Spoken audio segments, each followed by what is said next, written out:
Nous poursuivons avec le rapport 2022-54, 2022-55 et 2022-56 concernant la ferme urbaine, le plan d'action, le protocole de résiliation des baux ruraux.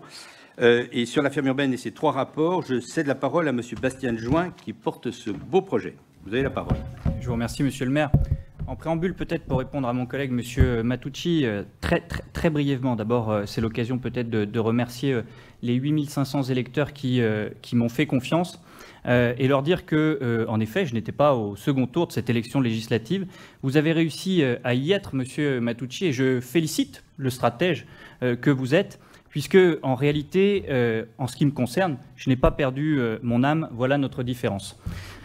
En ce qui concerne notre beau projet de ferme urbaine, mes chers collègues, je voudrais démarrer en remerciant l'excellent travail qui a été conduit par les services de la ville, avec notamment Mesdames Gris et Pourret, mais aussi l'ensemble des services de la cuisine centrale sous l'autorité de Madame Zorel et de Monsieur Serret.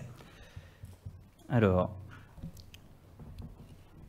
Donc, nous allons faire ce soir un premier bilan donc, de la concertation au sujet de notre ferme urbaine, concertation qui fait suite à la grande concertation qui avait été lancée sur le sujet de la ville durable et au cours de laquelle, je vous le rappelle, notre projet de ferme urbaine a émergé. À la suite de la grande concertation sur la ville durable, une délibération en date du 25 juin 2019 a été prise au conseil municipal, délibération qui donc a marqué l'engagement de la ville autour de 4 actions. La première, je la rappelle, c'était le fait de pouvoir favoriser la protection de notre patrimoine paysager avec une charte architecturale. Cette charte a été mise en place. Le deuxième axe était la protection de notre environnement avec la mise en place d'une charte environnementale. Cette charte a été mise en place.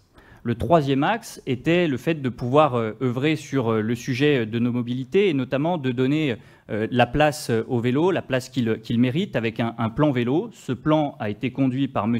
Michon, il a été mis en place. Le quatrième axe concernait les sujets de développement économique durable et donc d'agriculture, avec la mise en place de logiques de circuits courts et peut-être même, pourrais-je dire, comme nous le faisons depuis la mise en place de ce projet de ferme urbaine, de circuits extra courts, avec la mise en place d'une ferme urbaine. Cette ferme urbaine est lancée. Voilà très brièvement un certain nombre de conférences qui se sont tenues ici donc en direct de la salle du conseil de l'hôtel de ville, des conférences qui ont été parrainées bien sûr par Cyril Dion que chacun connaît et je n'y reviens pas, un stand sur la manifestation Ferme à la ville le 27 avril qui nous a permis d'accueillir plus de 15 000 personnes venues de toute l'agglomération ici à Caluire et à l'occasion de laquelle ont eu lieu un certain nombre de conférences et de découvertes de notre patrimoine végétal. Revenir aussi, même si vous connaissez maintenant très bien cet outil qui a été mis en place par la ville de Caluire-et-Cuire, l'outil Klaxoon, et qui a permis aux Caluirards de déposer un certain nombre de propositions autour de 3 thématiques, la production maraîchère, la plateforme de compostage et le circuit pédagogique que nous souhaitons inhérent à ce projet.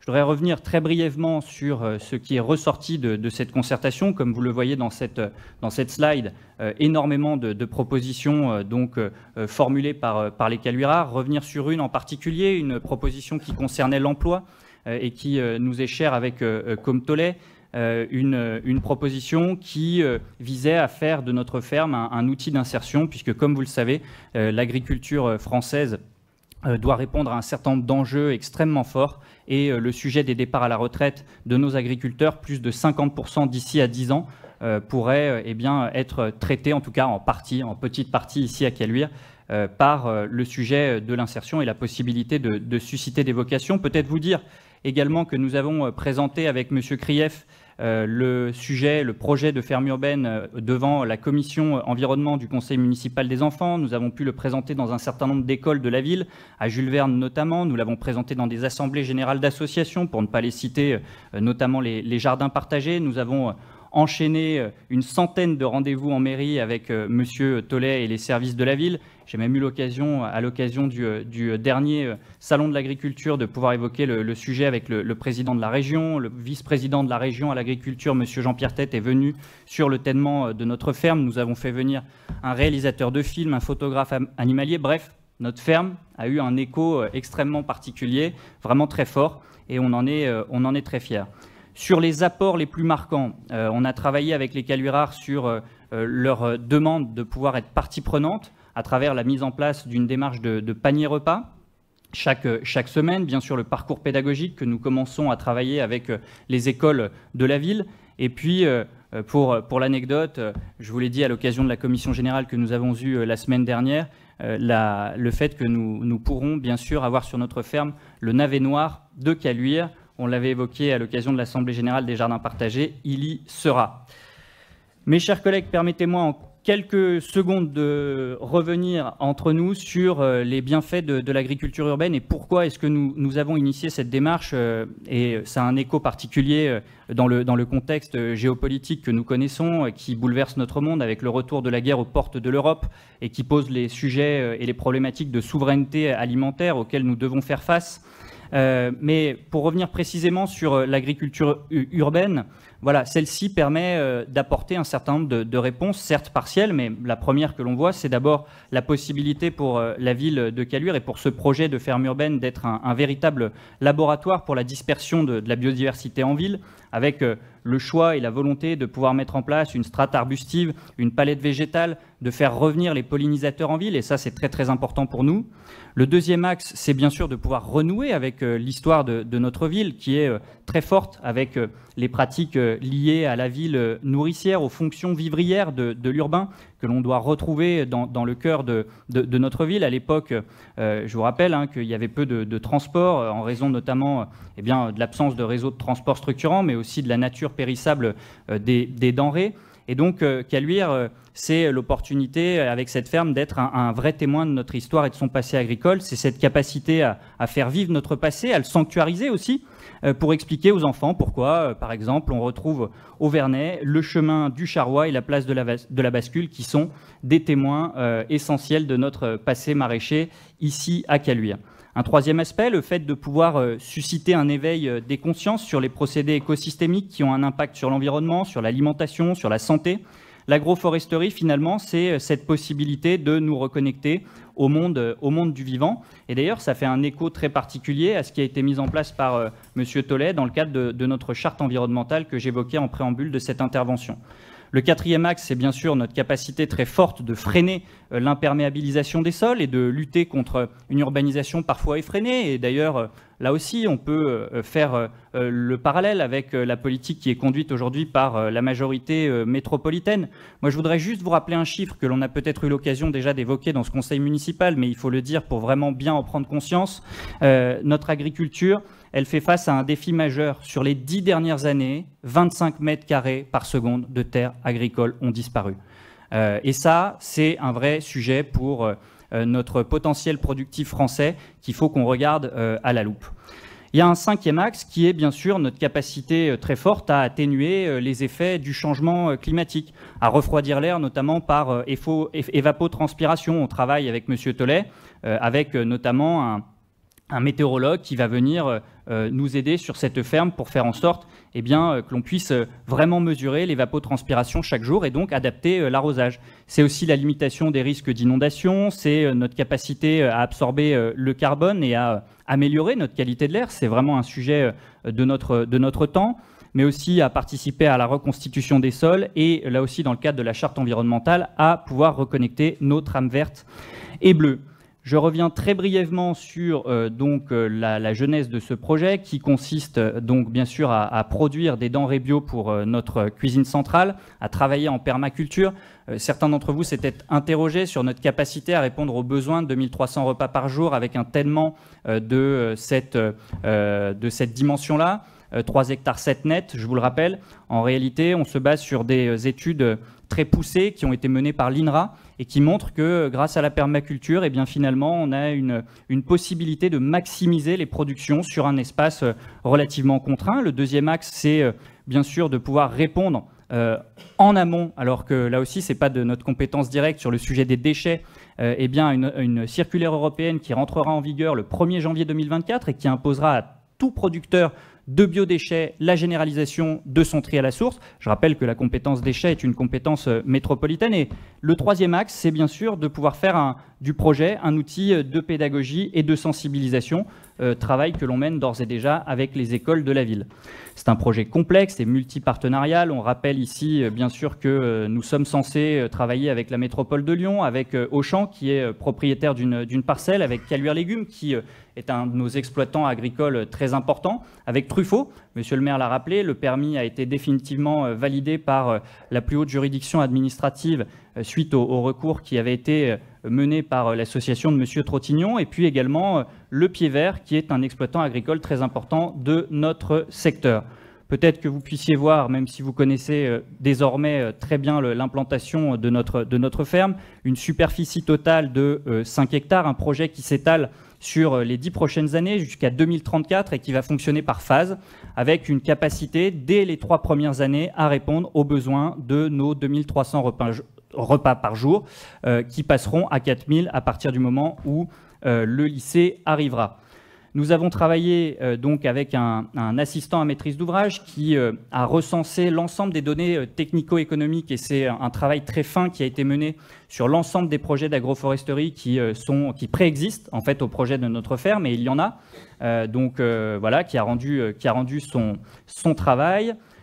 En termes d'investissement, pour que les Caluirards, là aussi, voient bien en termes de chiffres, puisque c'est un engagement très particulier, donc plus d'1 million 150 000 euros d'investissement, avec 500 000 euros pour le bâti, 350 000 pour les aménagements extérieurs, 145 000 pour le matériel agricole et 95 000 pour les travaux d'irrigation, puisque vous savez peut-être qu'un réseau d'irrigation préexiste sur le plateau des Maraîchers qui date des années 70 et auquel nous allons nous raccorder pour notre ferme.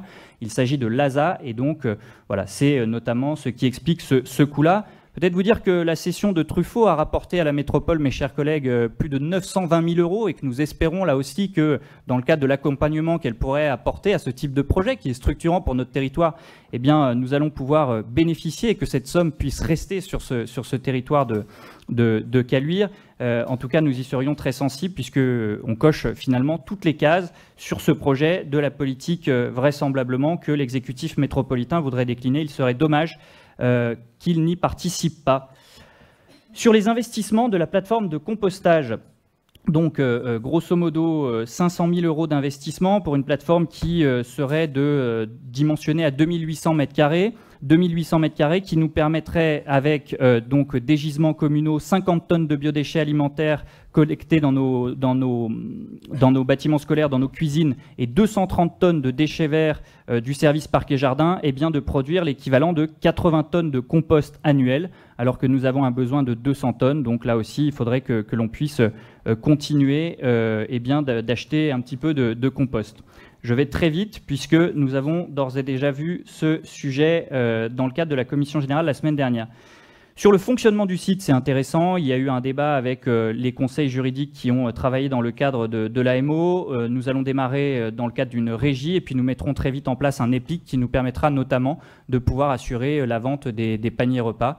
Pourquoi un EPIC? Je peux y revenir très brièvement. C'est une structure qui juridiquement et financièrement est autonome de la ville, avec une capacité pour la ville de conserver un vrai pouvoir de contrôle tout en externalisant. Je vais vous dire d'ailleurs que la cuisine centrale de Caluire a été très régulièrement primée au niveau national et que le but de ce projet, c'est de pouvoir évidemment maintenir une grande qualité de service public ici à Caluire. Nos partenariats. Donc bien sûr un partenariat avec Truffaut. Nous avons d'ores et déjà travaillé avec Truffaut pour conventionner donc potentiellement un certain nombre de dons d'arbres, mais aussi pourquoi pas de pouvoir bénéficier chez eux de surfaces de vente pour nos paniers repas. Nous travaillons également avec la foncière d'Auchan, donc Noud, sur la mise en place d'un bail amphithéotique pour que l'on puisse exploiter sur leur parcelle, puisque je ne l'ai pas dit, mais il y a une pluralité de propriétaires, et c'est d'ailleurs l'objet des délibérations qui suivent pour mettre en place les régularisations foncières Voilà, on travaille avec le CRBA, qui est le Centre de ressources de botanique appliquée, et qui travaille avec nous, là aussi, dans le cadre de la charte environnementale, pour qu'on ait une palette végétale qui permette d'assurer la dispersion de la biodiversité. On travaille avec Forestor, qui va nous mettre en place des fournitures d'arbres. On travaille également avec Terre Fertile, sur l'amendement de nos terres, puisqu'il y a un certain nombre de terres qui ne peuvent pas aujourd'hui être cultivées en bio et qui vont l'être grâce au travail très fin que mettra en place très rapidement Terre Fertile. Nous travaillons également sur la labellisation bio avec la Chambre d'agriculture. Nous travaillons aussi avec la région. Nous sommes en train de regarder pour pouvoir rentrer dans le cadre d'un certain nombre de dispositifs régionaux, et nous y reviendrons. Nous aimerions pouvoir travailler avec la métropole de Lyon, Madame Aymin. Et d'ailleurs, c'est l'occasion, et j'en terminerai par là, de pouvoir vous répondre. Moi, j'ai participé à une réunion avec le vice-président Jérémy Camus, qui n'est venu à Caluire qu'une seule fois pour faire des démarches de campagne électorale. Et là aussi, c'est bien regrettable de la part d'un vice-président d'une métropole d'1 500 000 habitants. On peut s'attendre à d'autres choses en termes de relations institutionnelles avec les collectivités qui pourtant en font partie.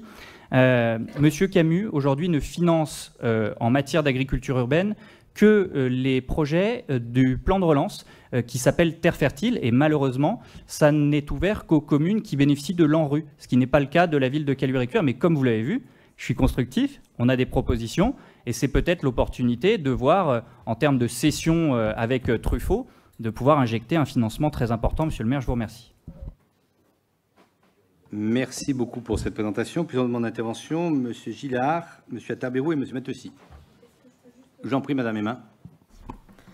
Donc effectivement, non, mais je redis ce qui a été dit tout à l'heure. Monsieur Camus, à qui je viens de reposer la question, donc me dit de vraiment vous encourager à lui envoyer un mail par rapport spécifiquement à cette ferme urbaine pour laquelle nous sommes tous et toutes tout à fait alors, favorables. Madame Aymin, donc voilà. Madame Aymin, on est chez les fous là.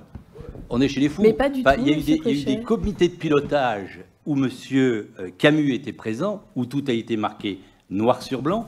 Alors, je sais que vous êtes gêné parce que vous n'avez pas apporté un euro à Caluire-et-Cuire. Alors, ce que j'espère, c'est que sur les 923 184 euros, vous allez pouvoir appuyer la demande d'avoir au moins 900 000 euros de la métropole pour le projet de ferme urbaine de Caluire, ce qui serait à minima quand même une vente d'un terrain, que ça bénéficie au terrain, aux Caluirards, aux élèves Caluirards, aux personnes âgées Caluirards et aux futurs lycéens Caluirards. Je pense que c'est quand même un beau projet en tant que tel.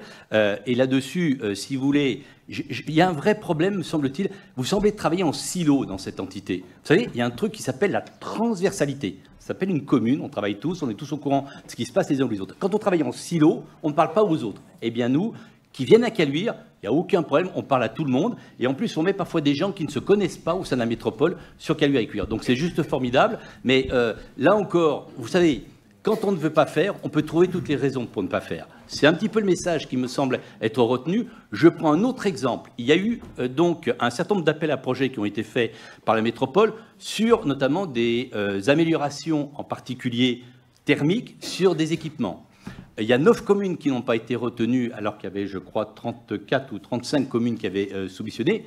Par hasard, Caluire n'a pas été retenu. J'ai posé la question au vice-président en charge notamment des finances. Je lui ai dit, pouvez-vous m'expliquer pourquoi? Je lui ai dit, je peux comprendre, il n'y a pas de souci. Quelle est la raison pour laquelle? Quels sont les critères? Il m'a dit qu'il n'y avait pas de critères. Alors là, les bras m'en sont tombés. C'est-à-dire qu'en fait, c'est à la tête en fait, des personnes.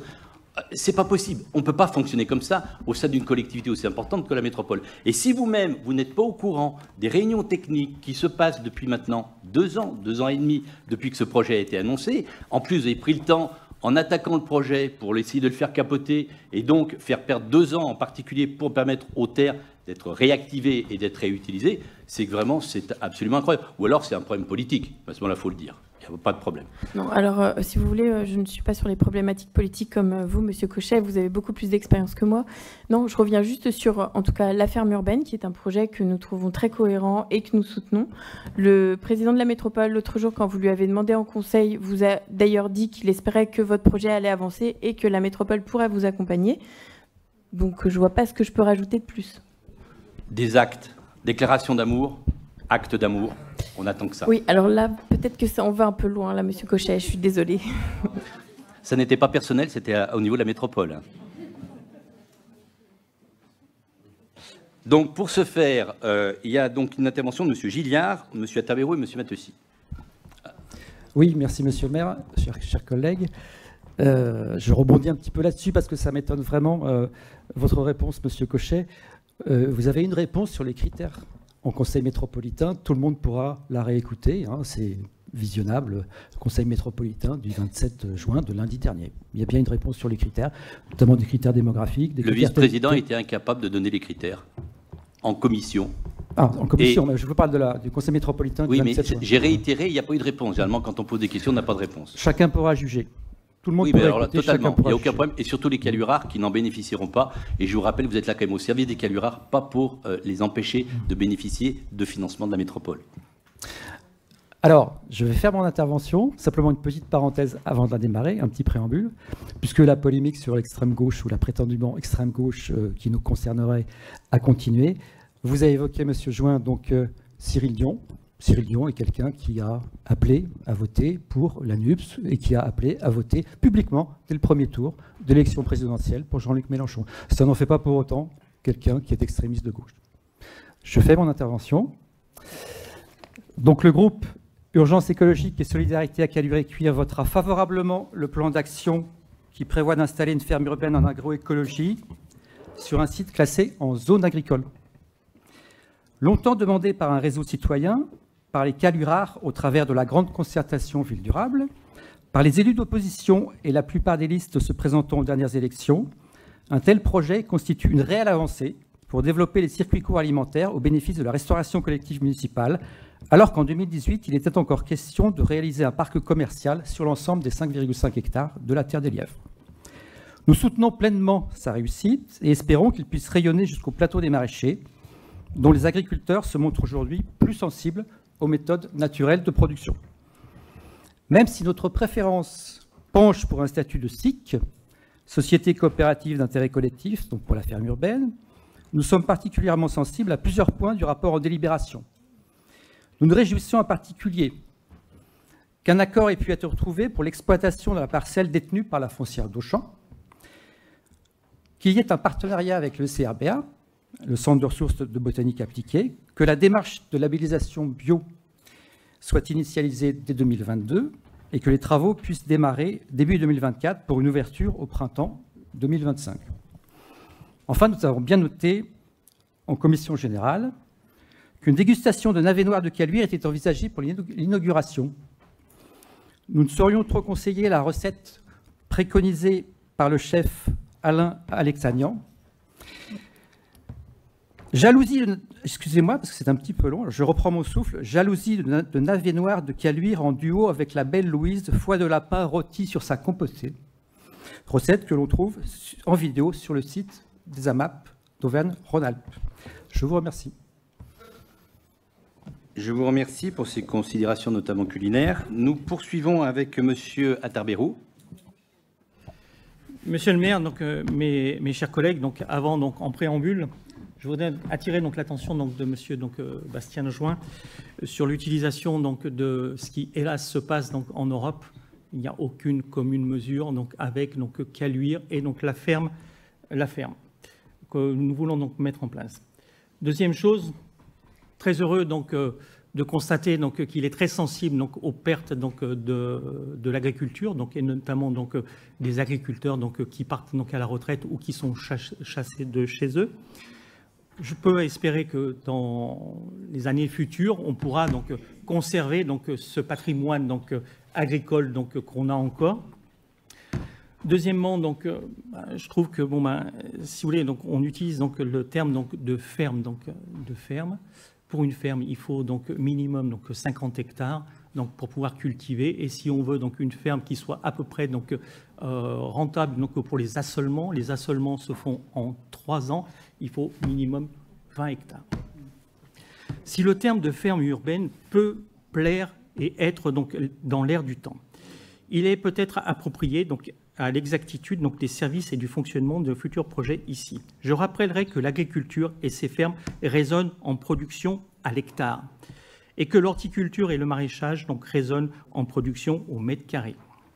Si ces projets donc, peuvent être séduisants, tant sur l'aspect pédagogique que la production et la consommation en circuit court, ils nous amènent donc, à quelques interrogations concernant donc, le coût financier, le rapport coût-efficacité, ainsi que sur la rentabilité donc, par rapport donc, à la demande. Nous ne pouvons être favorables, nous ne pouvons être favorables sur donc, la fourniture d'aliments sains, donc favorables pour donc, nos cantines et nos enfants.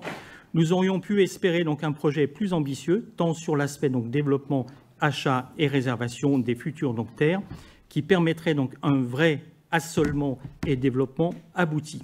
Nous aurions pu espérer que ce projet donc, puisse être étendu à l'ensemble des communes du plateau, permettant donc la fourniture d'une production plus importante pour les maisons de retraite et tous les établissements publics de la circonscription métropolitaine. Voici, Monsieur le maire. Merci, Monsieur Atterbérou. La parole est à Monsieur Matteusi. Je serai très rapide puisque mes collègues ont pour l'essentiel exprimé ce que je souhaitais dire.